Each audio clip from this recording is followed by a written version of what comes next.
प्रभू येशू ख्रिस्ताच्या नावाने प्रेमी सलाम. आमच्या यूट्यूब चॅनल मध्ये स्वागत आहे. नवीन पाहत व ऐकत असाल तर सबस्क्राईब करा.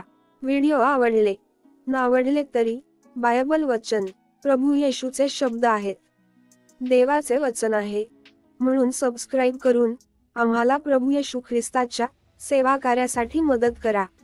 धन्यवाद. मालाखी पुस्तक. लेखक मालाखी. 1 अध्याय 1 वचन. या पुस्तकाचा लेखक म्हणून मालाखी संदेष्टा याला ओळखते. इब्री भाषेत हे नाव संदेश वाहक या शब्दावरून येते, जे देवाचे सेवक म्हणून देवाने मला दिलेल्या संदेशाचे वाचक म्हणून मालाखीच्या भूमिकेबद्दल सांगते. दुहेरी अर्थाने मालाखी हा संदेश आपल्याला आणत असलेला दूत आहे, आणि त्याचा संदेश असा आहे की भविष्यात देव दुसऱ्या संदेशवाहकाला पाठवील, कारण महान संदेष्टा एलिया परमेश्वराच्या दिवसापूर्वी परतला होता.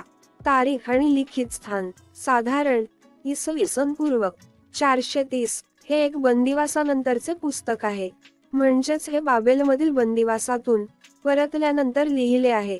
प्राप्तकर्ता यरुशलेममध्ये राहणाऱ्या यहुदी लोकांसाठी पत्रक आणि सर्वत्र देवाच्या लोकांना सामान्य पत्रक.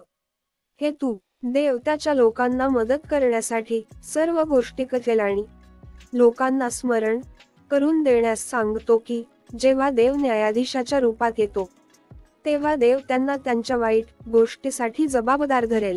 कराराचे आशीर्वाद पूर्ण करण्यासाठी लोकांना त्यांच्या पापांचा पश्चात्ताप करण्यास उद्युक्त करणे, लोकांना देवाकडे परत जाण्यास सांगण्यासाठी मालाखीच्या माध्यमातून देवाने दिलेला हा इशारा होता.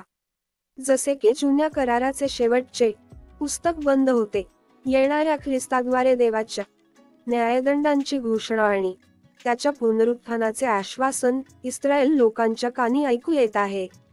विषय: औपचारिकता. दटावली गेली रूपरेषा. 1. याजकाला देवाचा आदर करण्यास प्रोत्साहित केले जाणे. 1 अध्याय 1 वचन ते 2 अध्याय 9 वचन पर्यंत. 2. यहुदाला विश्वासूपणे प्रोत्साहित करण्यात येणे. 2 अध्याय 10 वचन ते 3 अध्याय 6 वचन पर्यंत. 3. यहुदाला देवाकडे परत येण्यासाठी प्रोत्साहित केले जाणे. 3 अध्याय 7 वचन ते 4 अध्याय 6 वचन पर्यंत.